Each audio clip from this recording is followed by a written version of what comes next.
नमस्कार, आप देख रहे हैं सांस्कृतिक राजधानी न्यूज और आपके साथ मैं हूं प्रियंका। आइए बढ़ते हैं खबरों की ओर। खबरों में बात करते हैं सहारा इंडिया की, जिसमें फंसा 10 करोड़ लोगों का पैसा वापस मिलेगा। आज से सहारा रिफंड पोर्टल पर प्रोसेस शुरू होगा। जानें कैसे करें अप्लाई। सहारा इंडिया के निवेशकों के पैसे लौटाने के लिए केंद्रीय गृह और सहकारिता मंत्री अमित शाह ने मंगलवार को नई दिल्ली में सहारा रिफंड पोर्टल लॉन्च किया है। पोर्टल के जरिए सहारा की 4 कोऑपरेटिव सोसाइटी के निवेशक ही आवेदन कर सकते हैं। इन कोऑपरेटिव सोसाइटीज के 10 करोड़ निवेशकों के पैसे फंसे हुए हैं।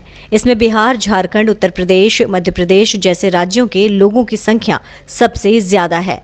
पैसे वापस नहीं मिलने पर निवेशकों ने इस मामले में सरकार से हस्तक्षेप करने की अपील की थी।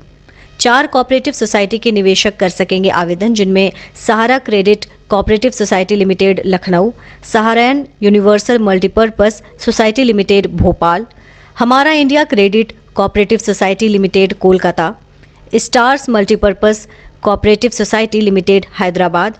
बताई गई 3 सोसाइटीज के किसी भी जमाकर्ता जिसने 22 मार्च 2022 से पहले पैसे जमा किए हों, वो रिफंड के लिए एलिजिबल हैं। वहीं stars multipurpose cooperative society limited Hyderabad के 29 मार्च 2023 से पहले किए गए जमाकर्ता आवेदन कर सकते हैं।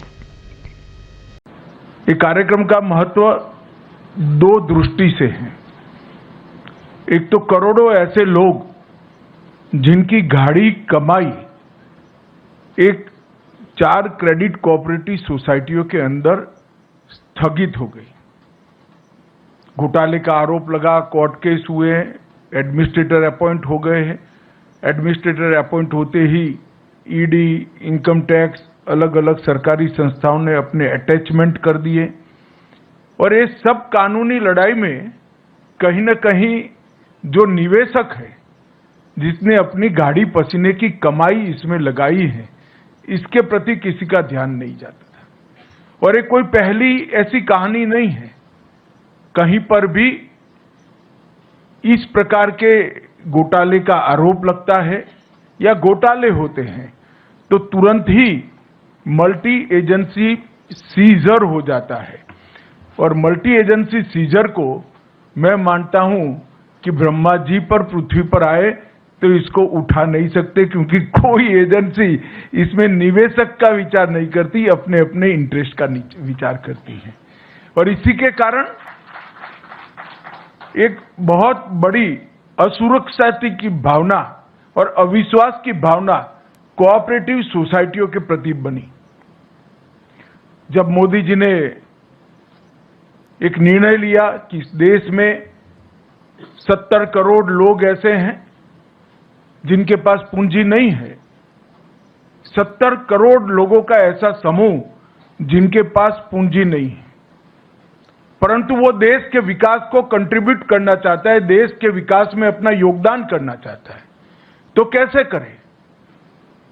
जिनके पास पूंजी नहीं है और कुछ उद्यम करना चाहते हैं, जिनके पास पूंजी नहीं है कोई उद्योग डालना चाहते हैं, जिनके पास पूंजी नहीं है और कुछ प्रवृत्ति करना चाहते हैं, इनके लिए कोऑपरेटिव आंदोलन के अलावे और कोई रास्ता नहीं है। क्योंकि सहकारिता आंदोलन ही एकमात्र आंदोलन है कि जिसमें छोटी छोटी पूंजी का कुल योग बनाकर ढेर सारे लोगों को मिलाकर एक बड़ी पूंजी की निर्मित कर एक बड़ी चीज को साकार किया जा सकता है। मैं आज हमारे यहाँ जो दूध उत्पादन के क्षेत्र में कोऑपरेटिव क्रांति हुई है, उसका मैं जरूर उदाहरण देना चाहता हूं। सिर्फ गुजरात में 36 लाख बहनें हर रोज दूध का उत्पादन करती हैं और दूध का उत्पादन कर प्रोसेस कर इसको देश भर में और दुनिया भर में पहुंचाया जाता है। और ये 36 लाख बहनों में से एक भी बहन ने 100 रुपये से ज्यादा निवेश नहीं किया है, सिर्फ 100 रुपया। मगर 36 लाख बहनों ने 100 रुपया निवेश किया है। उसमें से अमूल बना और आज वो बहनों की सालाना इनकम 60,000 करोड़ रुपया है।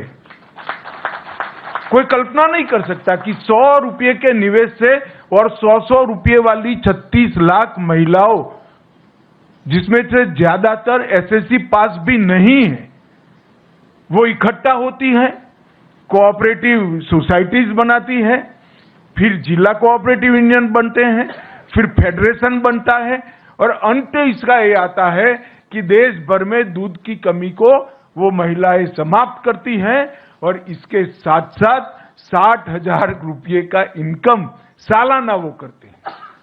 अब इससे बड़ा कोई उदाहरण नहीं होता। और इसके आधार पर देश भर में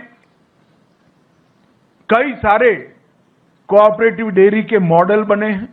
अलग अलग राज्यों में, कर्नाटक में बना, मध्य प्रदेश में बना, मुंबई महाराष्ट्र में बना, पटना में बना, बिहार में बना, और सफल मॉडल हुए।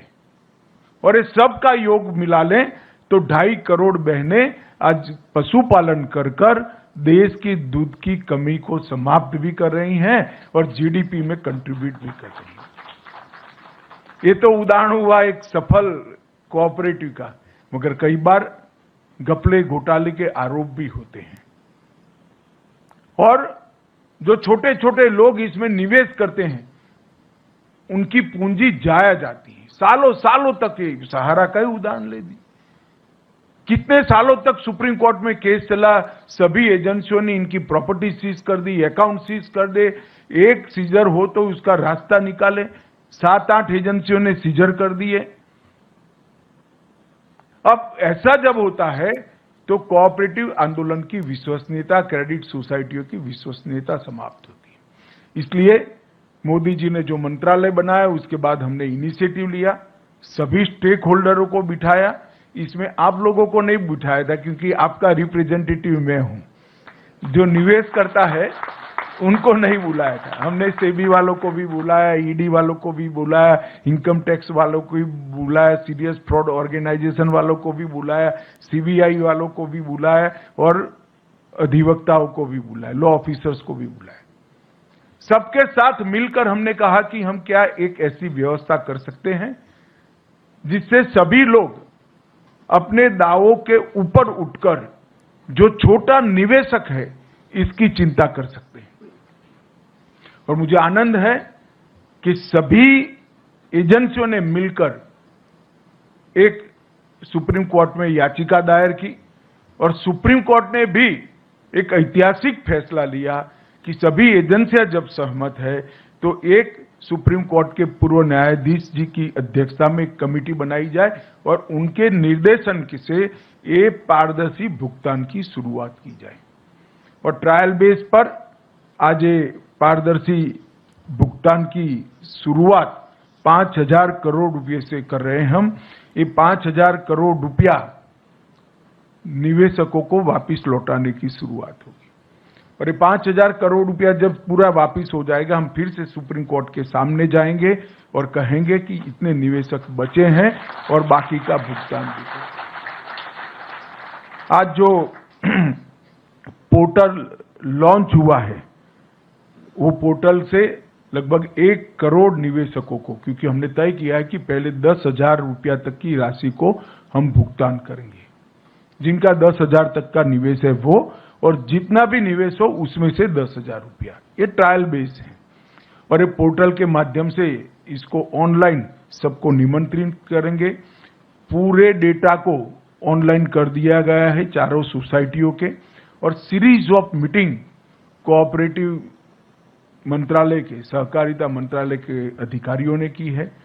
हमारे जो स्टॉक होल्डिंग के साथी बैठे हैं उन्होंने भी बहुत बड़ा इनिशिएटिव दिया है। मैंने उनको चाय पर बुलाया था, मैंने बोला इसमें कमाई आपको चौनी भी नहीं होने वाली है, मगर ये सेवा का काम है, आप तत्परता से करिए। मैं स्टॉक होल्डिंग का भी धन्यवाद करना चाहूंगा कि इन्होंने बड़े मन से इसमें हमारा सहयोग किया है, और रेड्डी साहब ने भी 3 से 4 बार मीटिंग कर कर इसको गति दी है। मेरा मीटिंग करना तो स्वाभाविक है, मगर सुप्रीम कोर्ट के निवृत्त न्यायमूर्ति जब आपकी परेशानी को समझकर इसके लिए परिश्रम करे, वो हमारे लिए बहुत सकारात्मक संदेश है। मित्रों, लगभग 1 करोड़ 7 लाख निवेशकों को ये पोर्टल के अंदर पंजीकरण करने का अधिकार है, जिनकी पूरी राशि लौटाई जाएगी। और कुल मिलाकर 4 करोड़ निवेशक हैं जिनको 10,000 रुपये तक की राशि प्रथम दृष्टि से उनको वापस दी जाएगी। और ये मैंने कहा ये शुरुआत है, अगर ये सफलता से होता है और सफलता से होगा उसका मुझे पूरा विश्वास है, क्योंकि पूरी प्रणाली को मैं समझा हूं। इसमें कहीं पर भी कोई गड़बड़ की गुंजाइश नहीं छोड़ गई है और कहीं पर भी जो जेन्युइन इन्वेस्टर है इसको अन्याय होने की गुंजाइश भी नहीं छोड़ गई। जिन्होंने निवेश नहीं किया है इसको किसी भी तरह से यहां से रिफंड नहीं मिल सकता, और निवेश जिन्होंने किया है इसको कोई रोक नहीं सकता। मगर बहुत सारे निवेशक ऐसे होंगे जो ऑनलाइन पोर्टल पे शायद ना आ सके, मगर ये बहुत जरूरी है क्योंकि इतने सारे दावों का फिजिकली भुगतान संभव नहीं है। मैं आप सबसे निवेदन करना चाहूंगा कि सरकार ने सीएससी की व्यवस्था की है। सीएससी के माध्यम से आप ये आपका ऑनलाइन पंजीकरण करा सकते हैं, वो आपको पूर्णतया गाइड करेंगे। हम प्रयास करेंगे कि देश के सारे सीएससी को ऑनलाइन ये पूरी व्यवस्था भेज दी जाए, वो इसका स्टडी कर आपकी सहायता करेंगे। ढेर सारे लोग ऐसे होंगे जिनके मोबाइल आधार में जो रजिस्टर होंगे वो आपने बदल दिए होंगे, तो इसका भी रजिस्ट्रेशन कराना पड़ेगा। और आपके बैंक अकाउंट का रजिस्ट्रेशन तो करीब करीब सबका हो चुका है।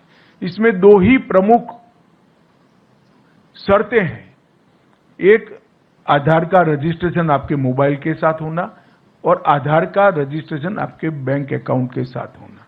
ये 2 जुड़ाव है तो सिर्फ आपको रिसीट का वर्णन ऑनलाइन भेज देना है और एक फॉर्म डाउनलोड कर सिग्नेचर कर फिर से वापस ऑनलाइन भेज देना है। आपके पास, मैं आपको विश्वास दिलाता हूं कि 45 दिन के अंदर पैसा आपके बैंक अकाउंट में जमा हो जाएगा। इसमें आप जरा भी चिंता मत करें। मित्रों, एक बहुत बड़ी शुरुआत है। देश में ढेर सारी क्रेडिट सोसाइटियों में घपले घोटाले हुए। पहली बार मोदी जी के नेतृत्व में इतने बड़े घोटालों में पारदर्शिता के साथ आज निवेशकों को पैसा देना शुरू हो रहा है। ये बहुत बड़ी उपलब्धि है जिसका मुझे कम से कम बहुत संतोष है और आनंद है कि आज करोड़ों लोगों को अपनी गाढ़ी कमाई के पैसे, गाढ़े पसीने की कमाई के पैसे वापिस मिल